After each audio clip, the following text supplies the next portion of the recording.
Hello there, good evening po sa inyong lahat. Welcome to my tarot reading channel, Yang Sacred Space. Kumusta po kayong lahat mga kayang tarot? Medyo matagal po tayong hindi nakapag-tarot reading dahil po ako ay busy-busyhan. Dahil po sa aking mga sessions po sa personal readings, Reiki healings at base chart readings at mga feng shui audit po. So, ngayon, ninanapan ko talaga ng oras ang mga clients ko na nag-request po. Marami po silang request na gusto nilang basahan ko na i-tarot reading ko. So, ang pinakamarami, ang pinipili ko. So, ito po ang tungkol sa pagpunta po ni President Ferdinand Marcos Jr. sa US na nakipag-close door po meeting kay US President Donald Trump. So, ang katanungan,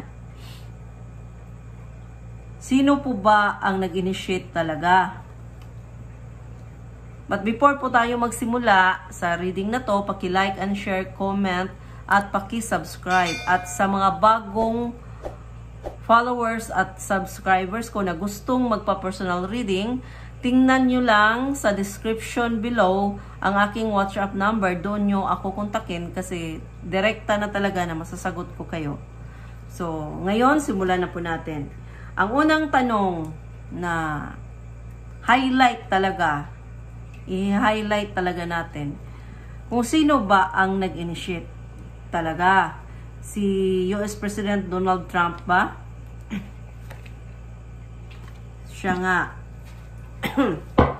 So ngayon, tingnan natin ang kanilang mga intensyon ni Donald Trump kay Bongbong Marcos, President Bongbong Marcos, at intensyon rin po kung bakit pumayag si presidente natin na si Ferdinand Marcos Jr.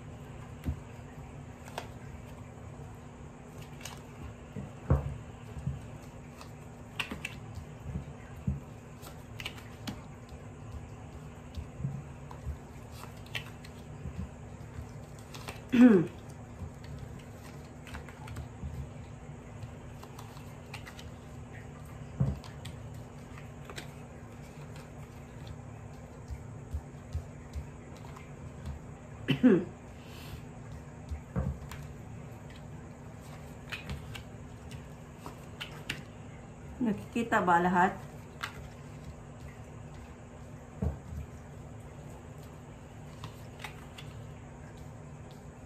So ito, gusto ni US President Trump, yun, partnership. Ito, ang card na to. Ito, ang sa kanya, yung intention niya is about trade pa rin at saka yung tariff nga. So, totoo yun.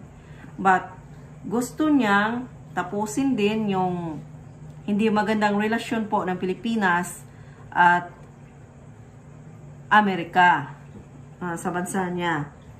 Pero, nakikita ko dito yung intention po ni, kasi may binarter nakita ko dito. May binarter na kailangang magdesisyon po ni, nakikita ba? Ay, hindi pala. So, sorry.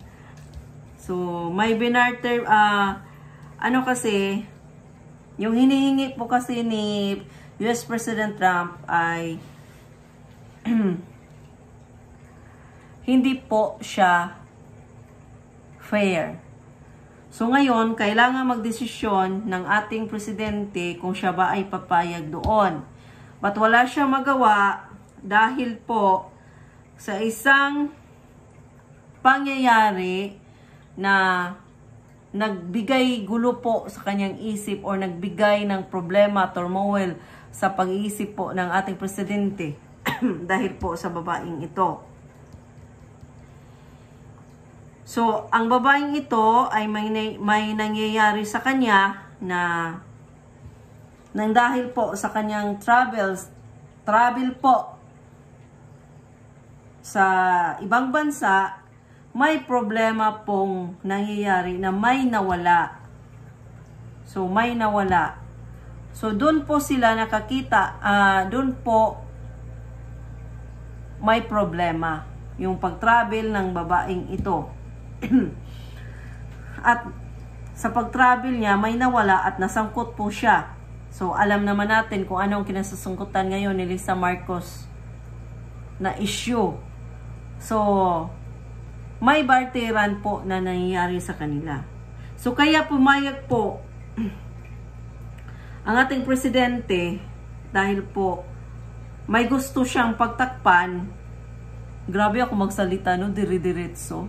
So, maraming namang magagalit sa akin ito. So, okay lang, magagalit kayo. Pero ito yung nakikita ko sa card. So, kailangan niyang pagtakpan yon. Kaya may bartiran po nangyayari.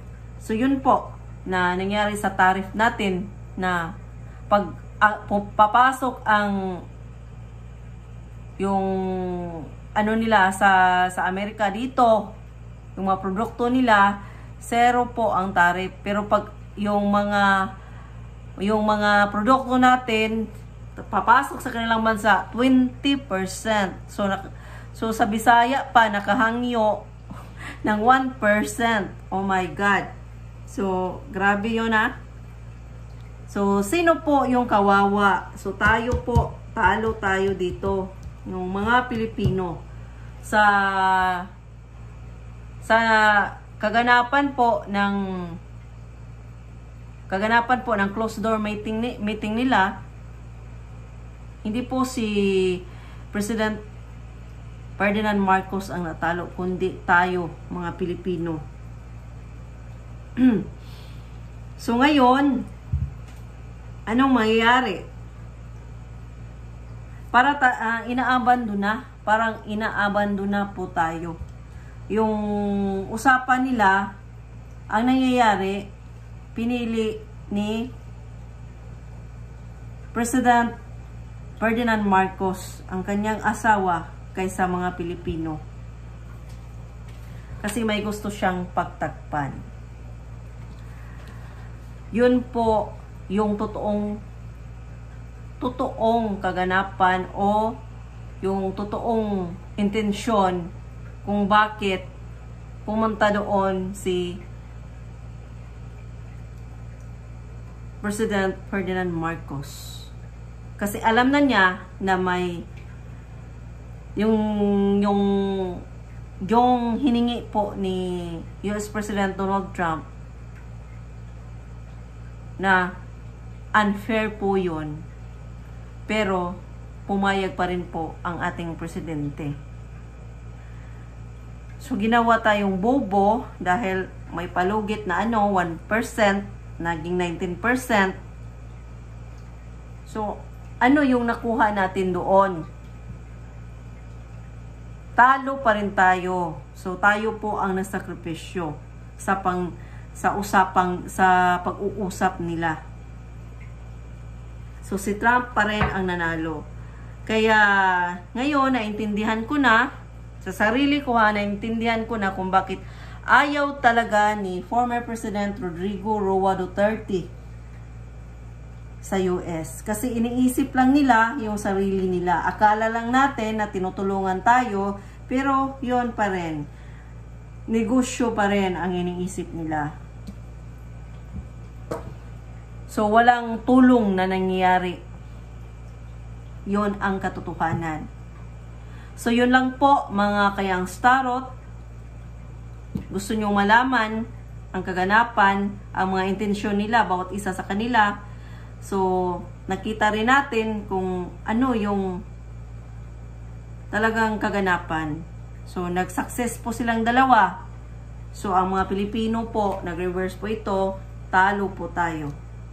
Maraming salamat po sa inyong lahat.